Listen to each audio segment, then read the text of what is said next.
তাদের কুঁড়ে ঘরের উঠোনে গায়ে হলুদের পর্ব চলতে থাকে।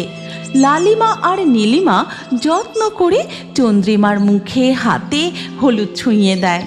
এরপর লালিমা আর নীলিমা মিলে চন্দ্রিমাকে লাল টুকটুকে বেনারসি আর গয়না পরিয়ে বউয়ের মতো সাজিয়ে তোলে। রাজকুমার চন্দ্রিমার সিঁথিতে সিঁদুর পরিয়ে দিয়ে বলেন, আজ থেকে অনেক বছর আগেকার কথা। ছায়াবিথি জঙ্গলের ঠিক মাঝখানে এক ছোট্ট সুন্দর কুঁড়ে ঘরে বাস করত এক বৃদ্ধা, আর তার সঙ্গে থাকত 3 অপূর্ব সুন্দরী জাদুর পরী, লালিমা, নীলিমা এবং চন্দ্রিমা। বুড়িমা এই 3 পরীকে ছোট্টবেলা থেকে নিজের মেয়ের মতো মানুষ করেছে। আরে লালিমা ও নীলিমা, তোদের ছোট বোন চন্দ্রিমা কোথায় গেল? সকাল থেকে ওকে দেখছি না যে। বুড়িমা, তুমি তো জানো চন্দ্রিমা কেমন। ও নিশ্চয়ই জঙ্গলের ওই নদীর পাশে বসে আহত পশু পাখিদের সেবা করছে। তুমি জানো ওর জাদুর আলো দিয়ে কাল একটা আহত হরিণ শাবককে সুস্থ করে তুলেছে। হ্যাঁ বুড়িমা, আজ সকাল হতেই চন্দ্রিমা আমায় বলে বড় কোনো বিপদ আসতে চলেছে, আমাকে এক্ষুনি জঙ্গলে যেতে হবে। এই বলে সে জঙ্গলের গভীরে চলে যায়। নীলিমার কথা শেষ হতে না হতেই আকাশ থেকে দ্রুত বেগে নেমে আসে এক জাদুর শুক পাখি। পাখিটি হাঁপাতে হাঁপাতে তাদের কুঁড়ে ঘরের পাশে একটি গাছে এসে বসে। 3 জাদুর পরী, আপনারা কি বাড়িতে আছেন? রক্ষা করুন, আপনারা আমাদের রক্ষা করুন। আমি সূর্যনগর রাজ্য থেকে আসছি। শুক পাখির ডাকাডাকি শুনে লালিমা ও নীলিমা পরি বাইরে বেরিয়ে আসে। কি হয়েছে পাখি, তোমাকে এত অস্থির দেখাচ্ছে কেন? আমাদের রাজ্যে কালনেমি নামের এক ডাইনি আক্রমণ করেছে। সে আমাদের রাজ্য দখল করতে চায়। রাজা বীরেন্দ্র এবং রাজকুমার সূর্য সেই ডাইনির সেনাবাহিনীর সাথে লড়াই করছেন, কিন্তু ও ডাইনি খুব শক্তিশালী। তাকে একমাত্র জাদু দিয়েই হারানো সম্ভব। ওই ডাইনির এত বড় সাহস! অন্ধকার রাজ্য থেকে বেরিয়ে এসে এখন সূর্যনগর রাজ্য দখল করতে চায়। এমন সময় চন্দ্রিমা সেখানে ফিরে আসে। তারপর সমস্ত ঘটনা শোনার পর বলে, আর আমাদের বেশি দেরি করা উচিত হবে না, আমাদের এক্ষুনি সূর্যনগরের উদ্দেশ্যে রওনা দিতে হবে। চন্দ্রিমার কথা মতো লালিমা ও নীলিমা সূর্যনগর যাবার জন্য প্রস্তুত হয়।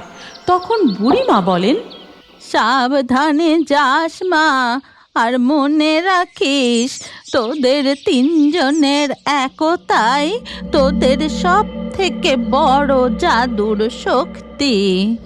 এরপর শুক পাখির সাথে 3 বোন উড়ে যেতে থাকে, আর কিছুক্ষণের মধ্যেই তারা পৌঁছায় সূর্যনগরে।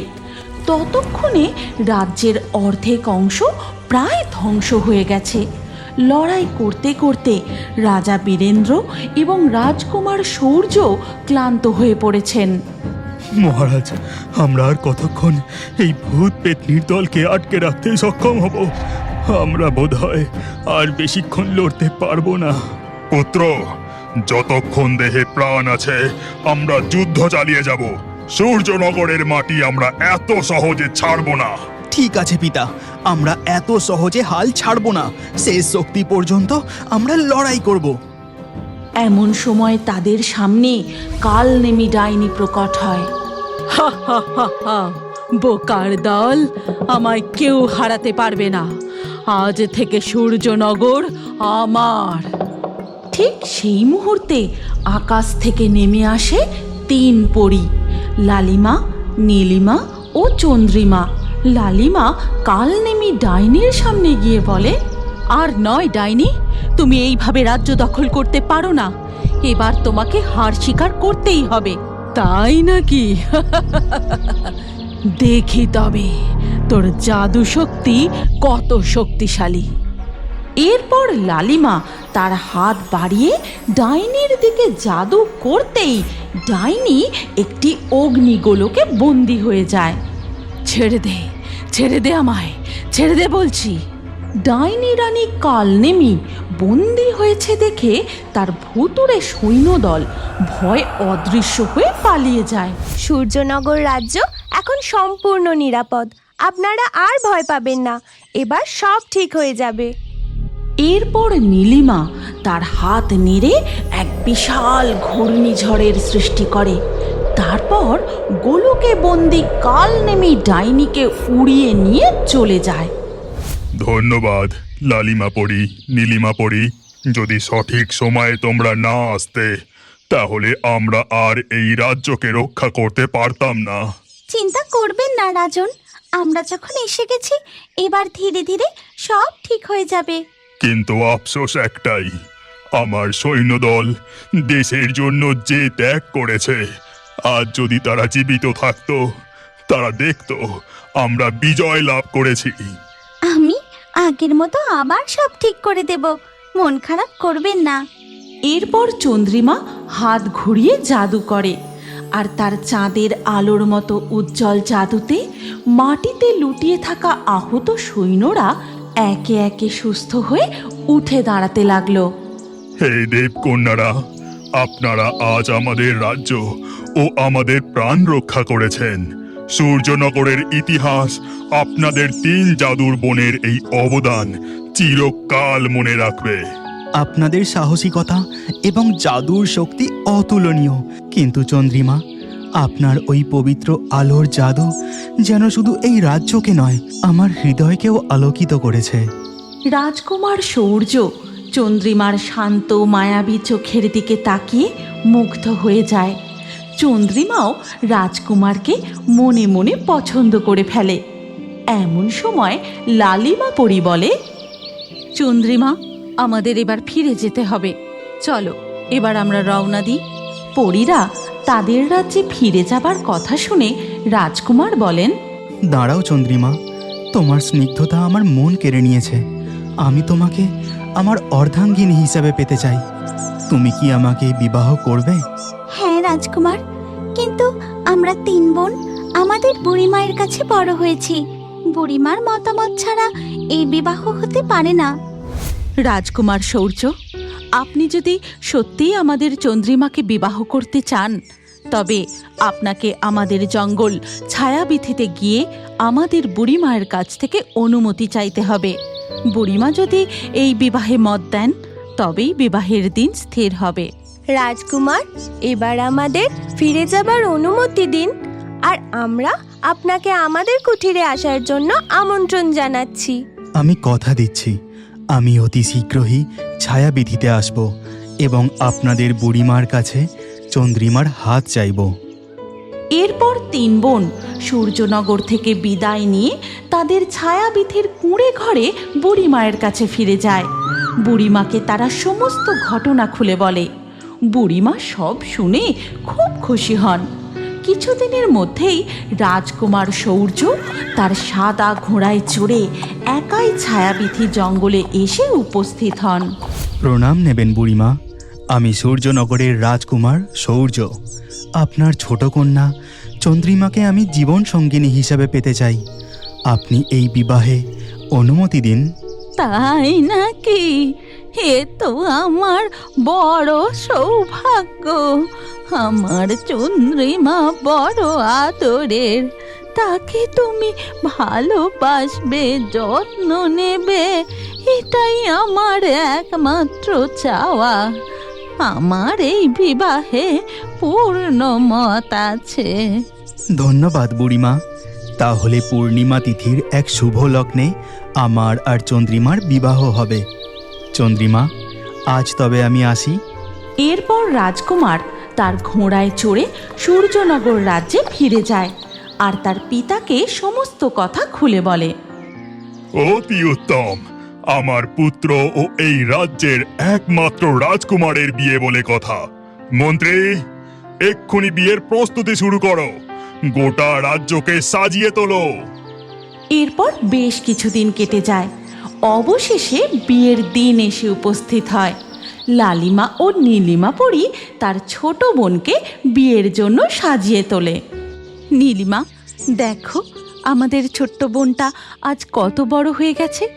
হাজুর বিয়ে, ভালো করে ওর গায়ে হলুদ লাগাও, যেন চন্দ্রিমার আলো গোটা সূর্যনগরকে আলোকিত করে তোলে। তাদের কুঁড়ে ঘরের উঠোনে গায়ে হলুদের পর্ব চলতে থাকে। লালিমা আর নীলিমা যত্ন করে চন্দ্রিমার মুখে হাতে হলুদ ছুঁয়ে দেয়। হলুদ মেখে তোকে একদম স্বর্গের অপ্সরের মতো লাগছে চন্দ্রিমা। রাজকুমার তোকে দেখে চোখ ফেরাতেই পারবে না। তোদের ছেড়ে আমি বিয়ে করে ওই রাজ্যে কি করে থাকবো রে? তোদের কথা খুব মনে পড়বে। আরে বোকামি, মেয়েদের তো একদিন নিজের সংসার গড়তেই হয়।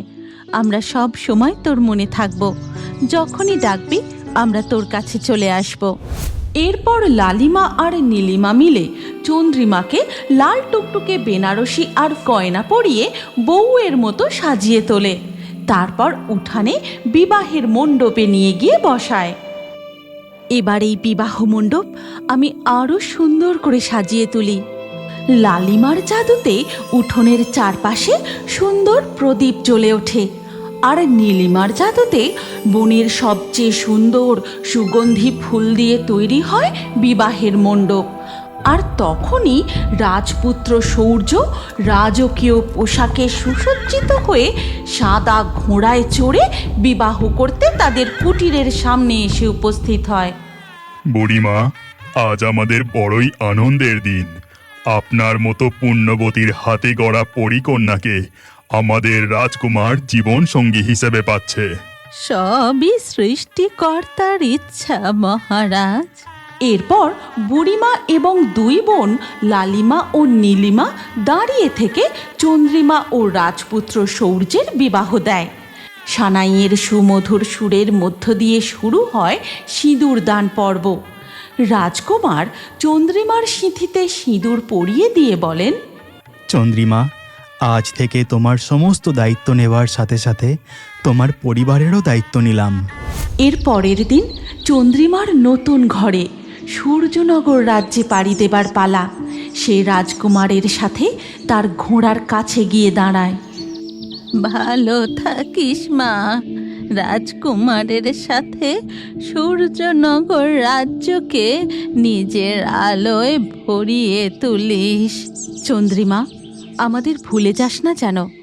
যখনই আমাদের ডাকবি আমরা তোর কাছে পৌঁছে যাব। হ্যাঁ, অবশ্যই বোনেরা, তোদের আমি কোনো দিনও ভুলতে পারবো না। তোরা ভালো থাকিস। আপনারা নিশ্চিন্ত থাকুন, আপনাদের জন্য রাজদরবার সব সময় খোলা থাকবে। আর চন্দ্রিমা যখন চাইবে আপনাদের কাছে আসবে। এরপর রাজপুত্র সূর্য এবং চন্দ্রিমা ঘোড়ায় চেপে বসে। তারা বুড়িমার কুঁড়ে ঘর, ছায়াবিথি জঙ্গল আর লালিমা ও নীলিমা পরীকে বিদায় জানিয়ে রওনা দেয় রাজকুমারের রাজ্যে। নতুন জীবনের পথে পা বাড়ায় চন্দ্রিমা পরী, আর পেছনে ফেলে যায় এক রাস জাদুর স্মৃতি। আজকের লাকি ড্রয়ে নির্বাচিত সেরা কমেন্ট ও দর্শকদের নামগুলি হলো আরিফা, সঞ্জিতা, রেশমি, দোয়েল, পৌলমি, ঋতু, সুরাইয়া, তৌফিক, রবিনা, পিঙ্কি, সামিউল, দীপ্তি, সুষমা, মনি, রকিব। আপনারও নাম ও সবথেকে সেরা কমেন্টগুলি পরবর্তী ভিডিওতে থাকতে পারে, তাই আমাদের চ্যানেল জলপুরি কার্টুন এক্ষুনি সাবস্ক্রাইব করে নিন আর স্ক্রিনের উপরে আসা এই ভিডিওতে ক্লিক করে পরবর্তী ভিডিওটি দেখুন। আপনার নামটাও পরবর্তী ভিডিওতে কমেন্টে জানান। কি ভাবছেন? ভিডিওটি ক্লিক করে তাড়াতাড়ি দেখুন।